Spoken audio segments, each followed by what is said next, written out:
This is the Truth Be Told podcast, where we unlock the secrets of strategic communication.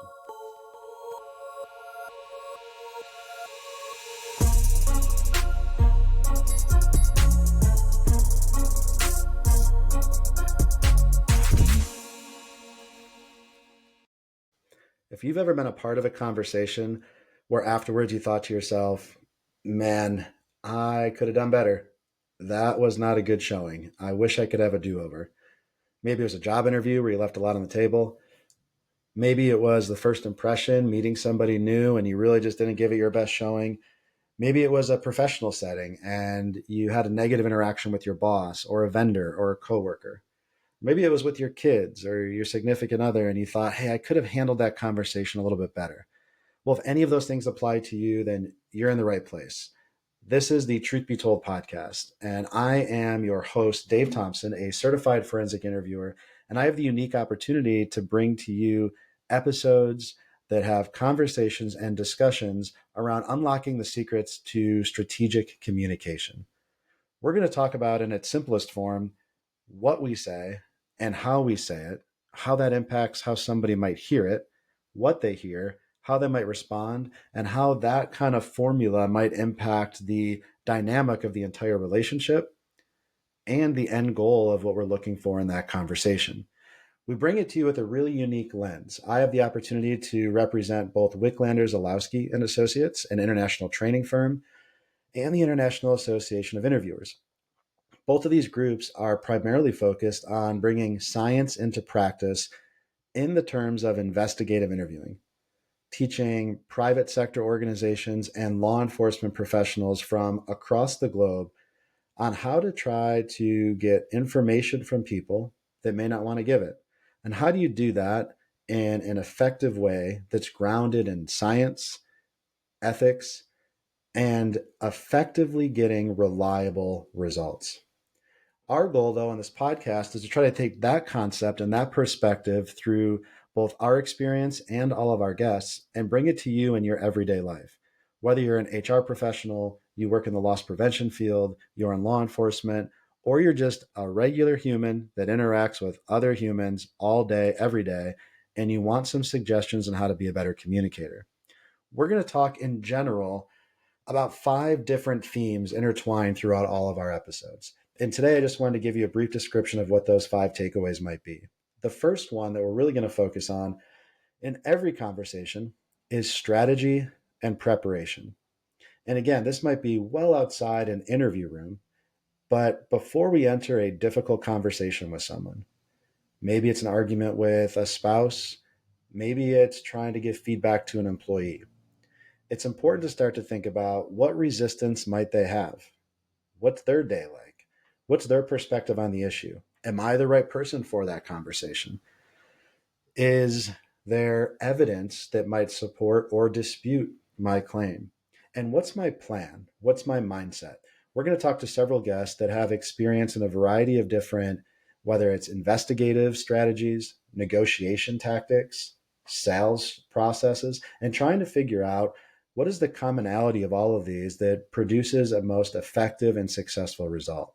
Getting ourselves in the right mindset before a conversation is instrumental to its success. The second topic or theme that we're going to intertwine throughout a lot of our conversations is the importance of understanding, defining, operationalizing what rapport actually means. We hear the term rapport all the time. What rapport isn't is what you happen to see on the first 2 to 3 minutes of any type of video, Zoom, Teams call, where you are one of the unlucky people that logged on a little too early and you have to have this small talk with the 1 or 2 other guests until the entire group logs on.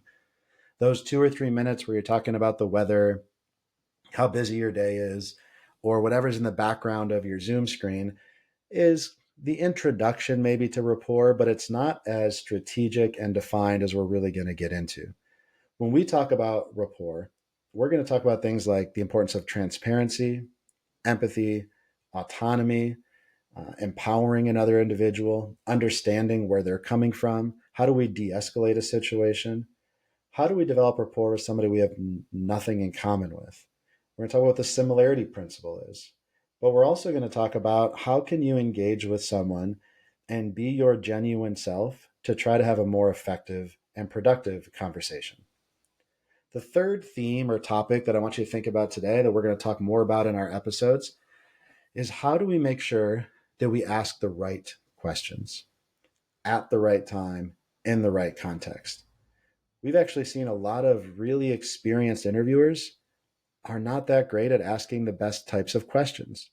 A lot of times people are so focused on getting the information that they want that we ask leading questions, argumentative questions, condescending questions, even the tone of a question, right? If somebody, you told them what a great podcast you listened to today, and they said, are you listening to that podcast? Or are you listening to that podcast? Even the stress of the word you versus that makes it seem like that podcast is terrible. Why would you pick that one? Or are you listening to that podcast? Makes it seem like who the heck do you think you are that you're going to learn about communication? You're so far lost that you can't make up for it. The way in which we say something in the form of a question can impact how somebody perceives it. Maybe we give up too many details in our question that we lose leverage in that conversation. And when we talk about questioning, it's not just about getting information, but it's about a commitment. What are we asking? What is the conclusion or the follow up of that conversation? Is this a sales call, a customer service dispute? Are you trying to return something? Are you trying to get a refund for your canceled flight? What is your ask and how do you get there? The fourth topic or common theme, and this is one that I think a lot of people are struggle with, including myself, is evaluating our own performance when it comes to communication. Thankfully, to the advancement of technology in today's space, we have a lot more ability to go back and watch what did an investigator do in an interview that was good or bad or indifferent, and we can watch it on video. We can listen to the audio. Everybody has cell phone videos now of escalated situations in a retail store, maybe at an airport, maybe at a restaurant, where it's a lot easier to identify, well, what did the customer say? How did the associate or employee respond? Who escalated the situation? And what could we have done differently? The problem with all of this is it's great that we have video. It's great that we can review it. The problem is, what are we reviewing? What are we looking for? And are we self-aware enough to make adjustments going forward? And if you're already listening this far into our introductory episode, you've taken the first step at, hey, how can I be a better communicator? The second step is really learning what those assessment criteria might be. Are we looking to see, do we have a bias and we entered a conversation with maybe tunnel vision or confirmation bias? Are we self-aware enough to reflect and think, hey, my tone was a little sharp. I rolled my eyes 15 times in that 5-minute conversation. Maybe I interrupted that person too many times. We're going to talk about some concepts and theories and strategies on how you can look backwards at your conversation and become a better interviewer or better communicator going forward. The fifth and final theme that we're going to intertwine through many of our episodes is really foundational to our entire concept, and that's bringing science into practice. Now, when I say science, I don't want you to picture, people putting chemicals into some type of beaker and all of a sudden we have effective communication. What we are looking for is how can research help inform practice? And what I mean by that, for some practical examples, is understanding, for example, how trauma might impact somebody's memory. If we're talking to somebody who's experienced a traumatic event, their memory may be distorted. They might not remember things in a linear fashion.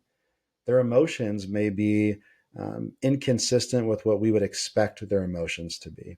Their gaps in memory, their change in emotion might cause you, as the other person in the conversation, to think, hey, maybe their story is not true. Maybe they're lying to me. Maybe there's something missing here. But the truth might be, maybe this is just a symptom of trauma. We're going to talk about things like trauma-informed interviewing, vulnerability or suggestibility, depending on who we're talking to. Do we have someone in this conversation who might be dealing with some type of cognitive impairment? Maybe even somebody that's youthful. We're going to talk to a developmental psychologist on the importance of understanding how youth develop differently and through different stages that might impact their ability to provide accurate information, impulsive information, or the need for them to escape a conversation altogether. Those types of topics can help us understand talking with kids, family members, coworkers, employees, or maybe witnesses, victims, or suspects of a criminal incident. We're also going to talk about how science has helped us determine that things like scratching my beard a few times, looking to the left and to the right, don't necessarily mean that I'm a liar. This whole concept of detecting deception based off physical behavior, which sounds like a fun topic, we're going to get into what does the science actually say? What are all the myths behind kind of behavioral analysis? We're also going to talk about things like the cognitive load theory. If you think about, I've ever been driving somewhere, and as you're driving, you're listening to the radio, listening to your Spotify, maybe your favorite podcast.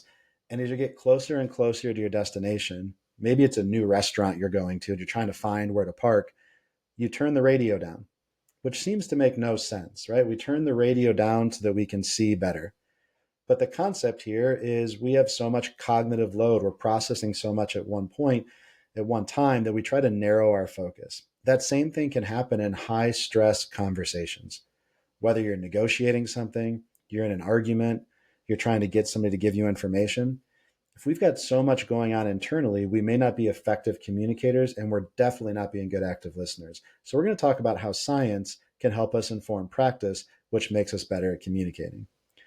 All in all, if we think about these kind of 5 takeaways, the importance of strategizing and preparing, understanding what rapport actually looks like, asking the right questions, evaluating our own performance, and bringing science into practice, the common theme here is if you are in a position where you talk to any other human being at any other point in your life ever, these episodes will apply directly to you.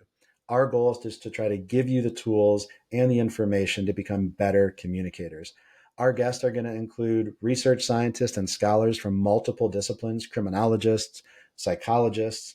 We're going to talk to law enforcement experts who have been involved in a variety of high-stakes interrogations and interviews. We're even going to talk to victims of crime, people who've had to be on the receiving end of these kind of sensitive, uncomfortable conversations. We'll also have the privilege of talking to people who've been wrongfully convicted, who've been on the wrong side of an interrogation and maybe even provided a false confession. So we can understand, what does that look like? How can somebody be put into such a position? We're going to talk to negotiators, business professionals, customer service specialists, social scientists, and experts from across the field. We look forward to you joining us in this journey where we try to uncover the secrets to strategic communication to make you and us better at our everyday jobs and our everyday life. We hope you enjoy. Be sure to subscribe so you can check out our latest episodes when they drop, and make sure to share our Truth Be Told podcast. Thanks for listening. Please make sure to like, share, and subscribe. And to keep this conversation going, follow the Truth Be Told podcast on LinkedIn and Truth Be Told CFI on Twitter. On behalf of the International Association of Interviewers, Rick Lander-Zalowski, and our valued sponsors, thank you for joining us on this episode of the Truth Be Told podcast.